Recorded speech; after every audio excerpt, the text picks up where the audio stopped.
Bonjour Eri Rajaona Rimampianina, vous êtes le président de la République de Madagascar. Merci infiniment d'être l'invité exceptionnel de TV5 Monde aujourd'hui, alors que vous avez donc participé au 2e Forum économique de la francophonie pour représenter votre pays, alors qu'en 2016 a lieu le sommet de la francophonie à Antananarive et que vous voulez défendre une francophonie active.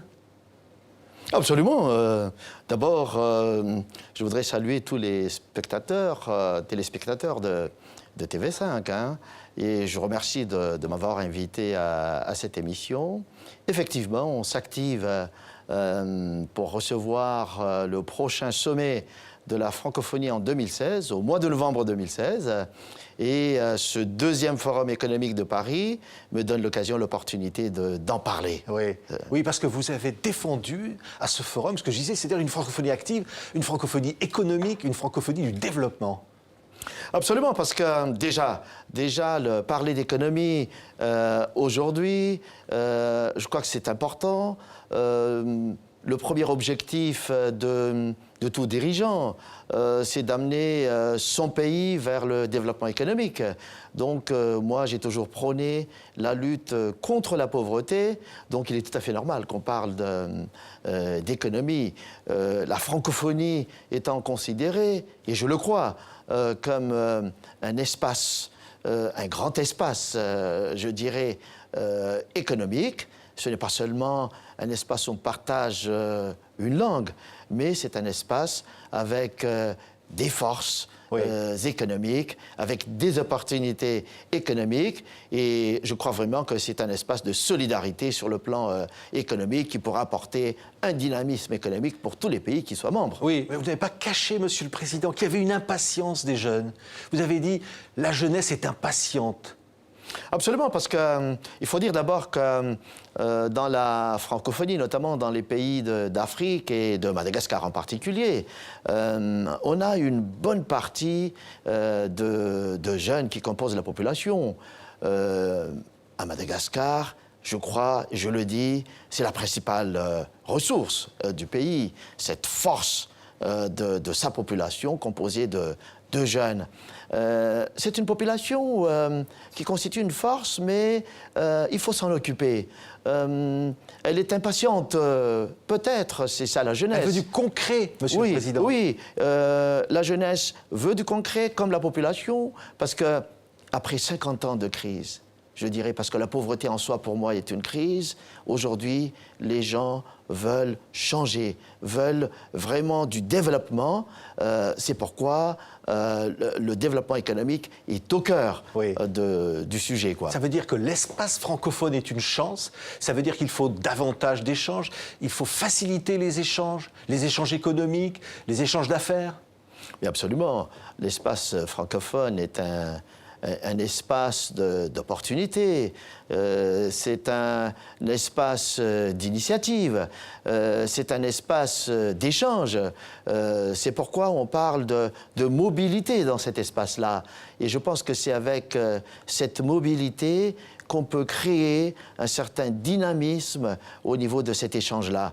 Donc, lorsqu'on parlait de jeunes tout à l'heure, je crois que les premiers bénéficiaires seront les jeunes. Oui, oui. Il y a d'autres présidents africains au Forum économique ont dit « ces jeunes veulent voir le pot de confiture ». Et vous avez dit, sous forme de boutade, il faut éviter la déconfiture. C'est ça que vous avez dit, Monsieur le Président. Parce que, si vous voulez, cette jeunesse, c'est à la fois une opportunité, une force.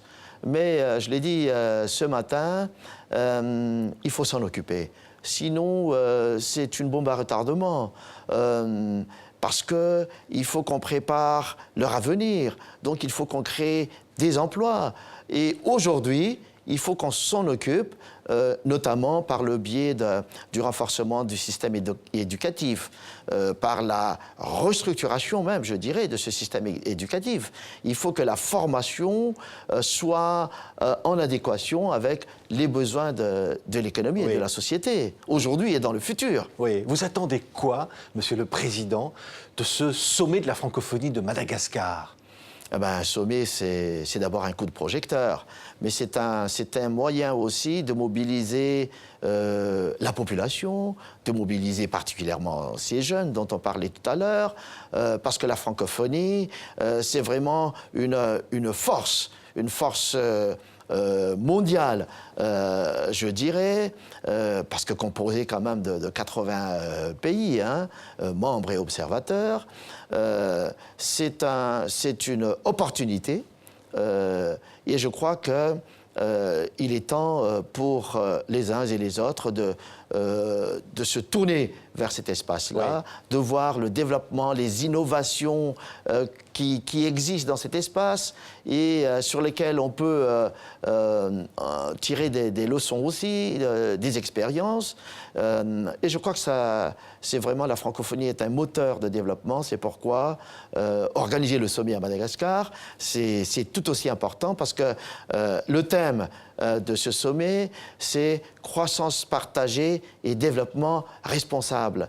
Et ça, je crois, aujourd'hui, c'est au cœur de toutes les discussions. Oui, au notamment de la prochaine. De toute la stratégie des pays. Pour la question climatique. Vous serez présent pour la COP21, pour la question climatique, la question des réfugiés. Absolument. Malheureusement, les pays comme Madagascar, je l'ai toujours dit de manière très franche et très directe, ne sont pas les plus contributifs dans le dérèglement climatique, dans la production de gaz à effet de serre. Mais malheureusement, nous sommes les pays qui subissent de manière quand même forte les résultats néfastes de ce dérèglement climatique. Madagascar est très exposé chaque année avec la sécheresse, les inondations, les cyclones et tout cela. Donc c'est toujours assez difficile, hein, de s'en relever, parce que tous les efforts qu'on met pendant une année, lorsque ces cataclysmes arrivent, on n'a rien de temps. Oui. On perd beaucoup de choses. Donc c'est à recommencer. Donc il faut des moyens. C'est pourquoi j'ai toujours dit il faut appuyer ces pays comme Madagascar, comme ces pays en développement qui ne font que subir alors qu'ils n'ont pas contribué oui, à ce dérèglement. Oui, l'enjeu du développement économique, Monsieur le Président, c'est aussi, vous l'avez dit, la jeunesse, c'est aussi éviter les dérives, c'est aussi la menace peut-être de déstabilisation terroriste, c'est aussi cela l'enjeu? Oui, absolument.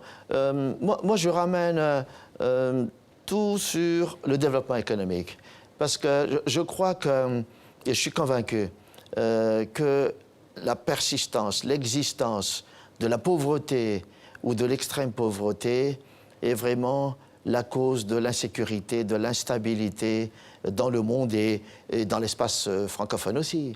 Donc, il faut qu'on travaille sérieusement, fortement, rapidement sur cet aspect de développement économique pour enrayer la pauvreté, qui est d'ailleurs en ligne, hein, avec l'agenda post-2015 des Nations Unies, avec l'agenda 2063 de l'Union africaine. Donc, ça couvre toutes les couches de la société, hein. Donc que ce soit les femmes, les jeunes, toute la population de tous les secteurs. Je crois que c'est vraiment le cœur des actions qu'on devrait mener dans l'avenir. Merci beaucoup, Monsieur le Président de Madagascar, pour cet entretien exclusif donc, pour TV5 Monde, à l'occasion de votre venue à Paris pour le 2e Forum économique de la francophonie et avant donc le grand sommet de la francophonie à Madagascar. Vous accueillerez donc tous les chefs d'État l'année prochaine. Merci beaucoup, Monsieur le Président. C'est vous que je remercie. Merci beaucoup.